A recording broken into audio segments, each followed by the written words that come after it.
Bible, God's holy word. And this will be our textbook for the whole week.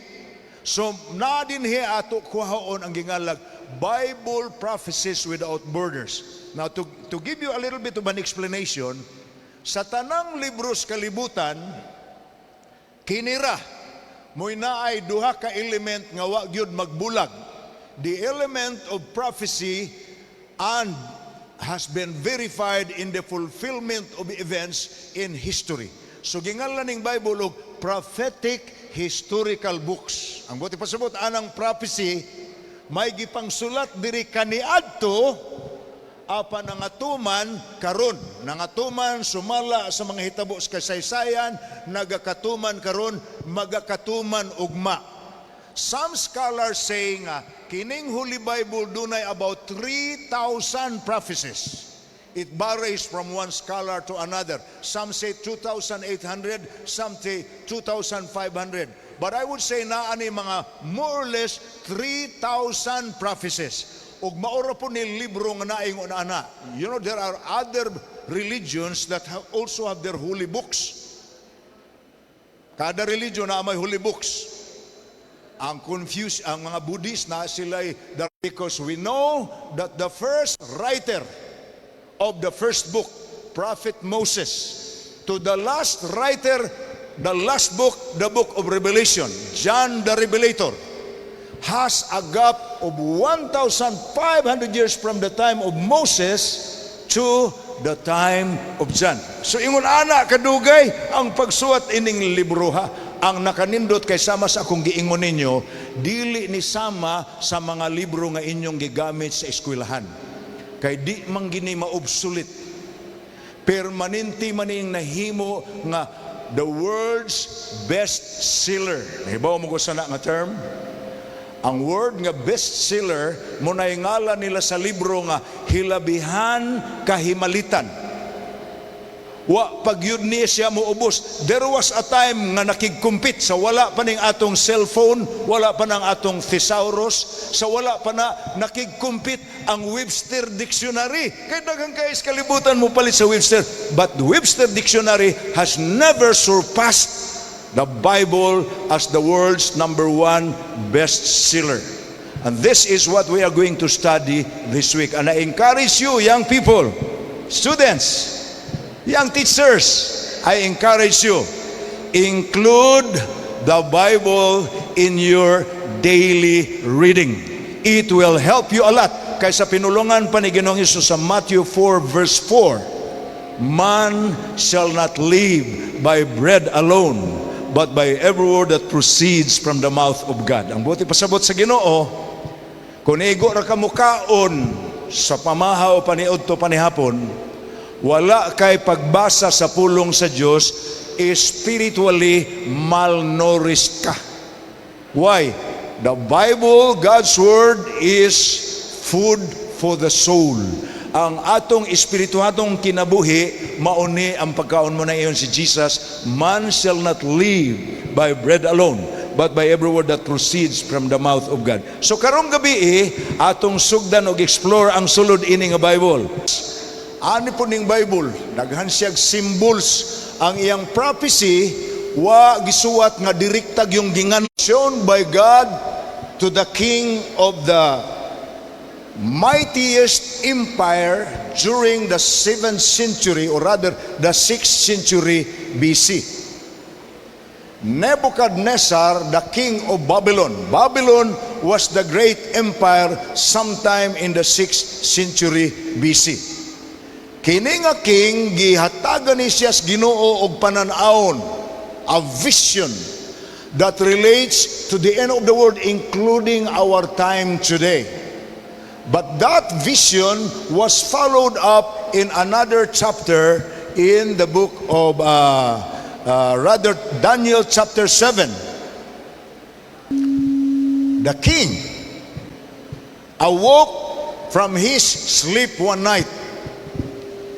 He was bothered, and so he called the attention of the wise men of his kingdom, professors in what we can call today Babylonian State University.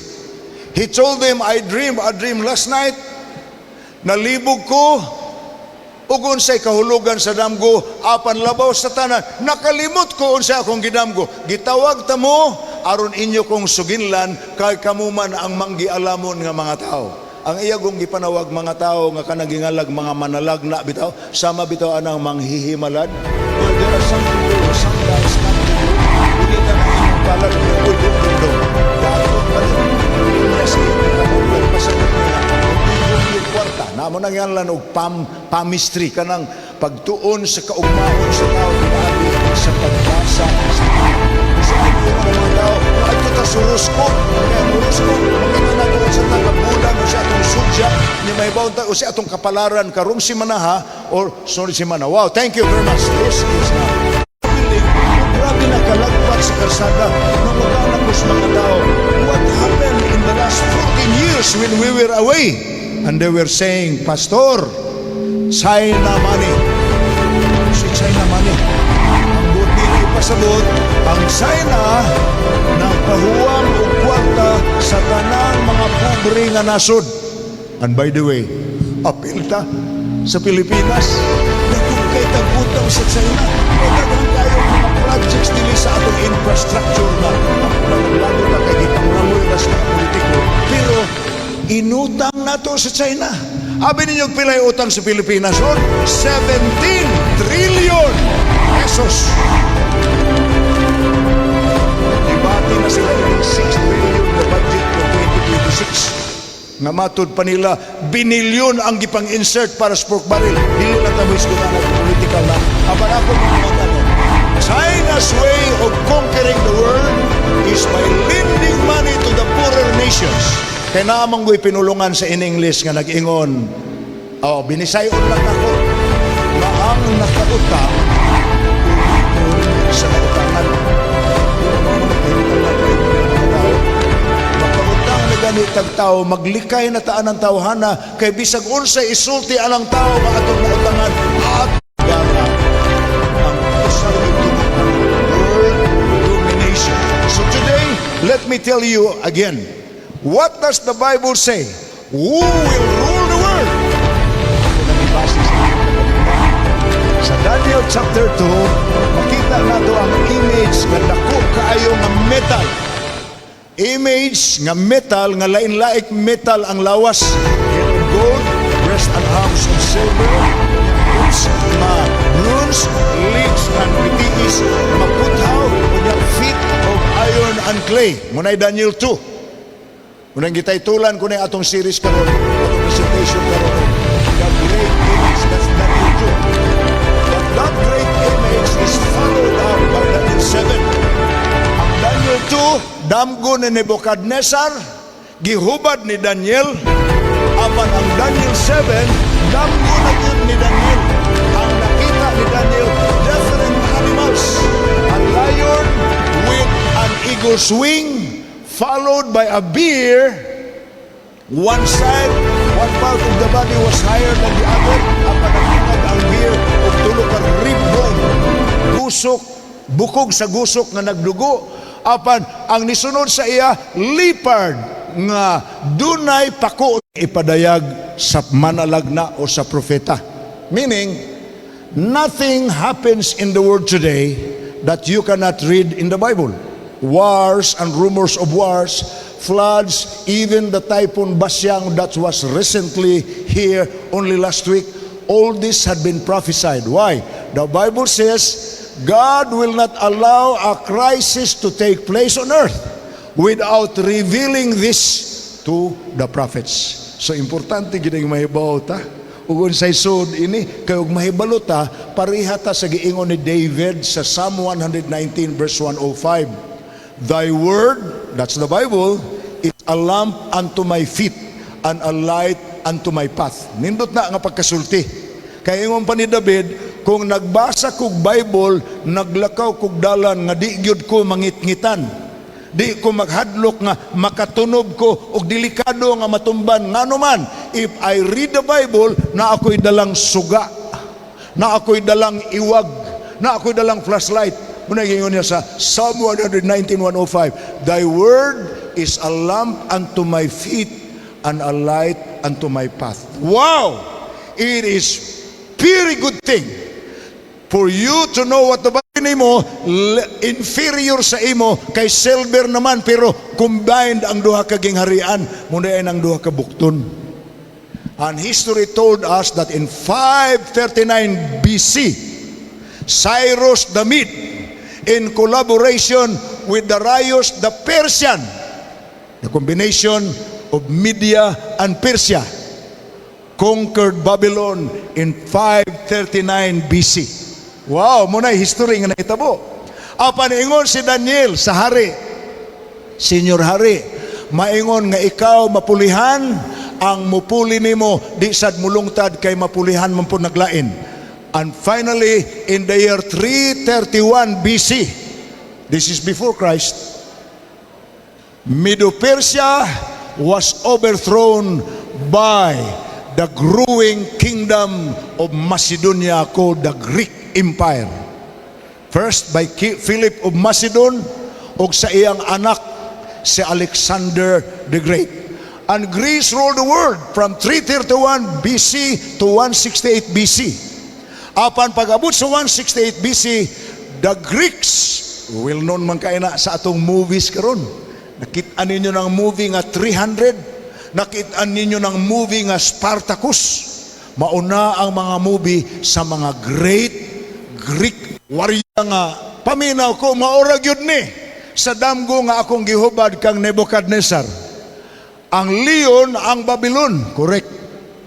If Babylon was the golden empire, it is also the lion kingdom. Wow. So ang Daniel 7 is a repetition of Daniel 2. Gi-emphasize ang sequence of kingdoms that will rule the world one after another, as accurately as it was defined in Daniel 2, maupod ang sa Daniel 7. Apan ang Daniel 7 naghatag og dugang detalye unsa may kahulugan sa pako sa leon. Kung ang Babylon mao ang golden empire ug ang head of gold, unsa man ang pako, the wings according to the Bible signifies the swiftness, ang kakusog sa iyang pag-conquer one nation after another. So wings means swift, kusog mulupad. Ang iyang paglupad nagpasabot gikungkir niya ang mga smaller kingdoms around him aron mahimo siyang dominant nga empire. And that is what Babylon did from 605 to 539 BC. Apan ingon pa, one nation after another, gikan sa Middle East, part sa Europe, hangtod sa mga nasod sulod sa Asia, na conquer kana ni Alexander. But there is one thing in this prophecy. Upat ang ulo sa leopardo. Abi ninyo kung sa'y nahitabo. Eventually, when Alexander died, the emperor of Greece, ang upat niya ka generals nag-ilog, barkada ba to? Under one emperor Alexander, they were good friends because they were subordinates. But when their emperor died, nag-ilog sila kinsay mo hari, kinsay mo puli. Apan before sila magpinatyanay, niingon ang usas sa ila. Ug sumala sa sugilon ang miingon si Ptolemy. Ingon sa si Ptolemy, nganong magpinatyanay man ta? Barkada man ta, kauban man ta sa atong hari. Karon nga napatay ng atong hari, nganong magpinatyanay man ta? Aron nga muhari ang usa nato, sayop na. Ingon ang usa nila, wa kinahanglanang magpinatyanay ta para mga may muhari nga usa nato. Pwede ta muhari kitang upat. Sa nakita ni Daniel sa Daniel City, na ulo nga bulawan, 7 ka buok, rather, ulo nga leon, 7 ka buok. O niya, panit lawas nga leopardo, dunay napulo ka sungay, ug napulo ka purong-purong, ug kanang mananapa ning lugwa na gikas tubig. Di sa nato i-identify karon. I'm just telling you ahead of time that it followed the fourth beast, which was Rome. Ang misunod sa Rome, kini nga power, milugwa gikas tubig, unya naay napo kasungay, which according to the prophecy of Daniel later, tulo anang napulo na ibot. Nya pagkaibot sa tulo na ay gamay nga nitumaw, unya ang gamay nga nitumaw anam kadako nga mas dako na hinuon sa uban. Unsa bagina nga mga istorya, oy unsa man day ning propesya, pastor? Comics? Dili. Those are symbolic prophecies, mga simbolo nga dagko. Apan human mulugwa kining mananap nga leon, 7 ka ulong leon og napulo ka sungay og may for Sydney Morning Herald. Ingon ang Sydney Morning Herald, Americans should admit the truth and face up to the responsibilities as the undisputed masters of the world. The fact is no country has been as dominant culturally, economically, technologically, and militarily in the history of the world since the Roman Empire. Wa na gyud pud lain. Kung kaniadto ang hawod sa kalibutan, ang Rome, ang hawod sa kalibutan karon ang United States of America. Kung kaniadto ang Roma dunay gingalag Pax Romana, siya ay pulis sa mga nasod nga mag-away na ganing gagmay nga nasod, mubadlong ang Roma. Maunay trabaho sa Amerika karon. Ay mug-away, mura siya galatigo sa iyang mga manghod. Nag-away ang Russia ug ang Ukraine, ang nagpataliwala Amerika. Nag-away ang Israel ug ang Palestino, ang nakig-istorya ang Amerika. Nag-away ang Iran ug ang Israel, ang mediator Amerika. Maunay iyang trabaho pareha sa Roma kaniadto. Just as there was Rome in the Old Testament, there is the United States of America today. Kunya ingon pa sa Revelation 13:11, kana nga maong mananap dunay duha ka buok sungay. Nahinomdumi ha. Mangutana mo, unsa may kahulugan anang tubig diin milugwa ang mananap nga dunay 7 ka ulo nga murag leon ug naay napulo ka sungay. Ang kahulugan sa tubig, center of civilization. Naay verse na sa democracy. Mo na'y gitagna sa Bible. Unya, kana nga mao nga mananap, bawo mo atong mananap sa pinadayag 13 nga gikan sa dagat, dunay napulo ka sungay, nga dunay napulo ka purong-purong pulos hari. Apan kini, dunaray duha ka sungay. Nahibaw mo kung sa'y kahulugan sa duha ka sungay sa lamb-like beast. It represents its outstanding power we call the separation of church and state. Wa may laing nasod sa kalibutan nga nagpasiugda sa gobyerno nga buwag ang gobyerno ug ang simbahan.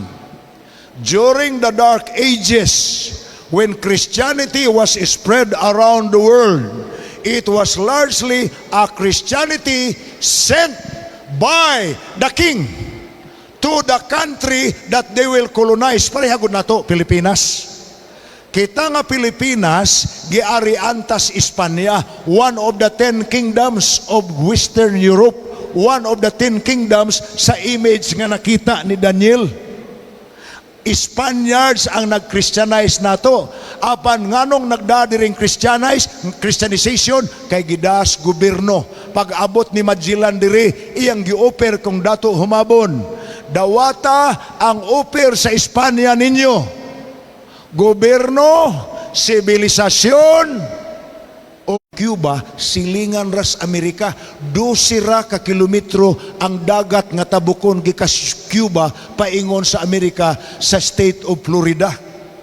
Madarag og bomba, pasilita po, aygo na ang Amerika. Gika, butang base sa Russia.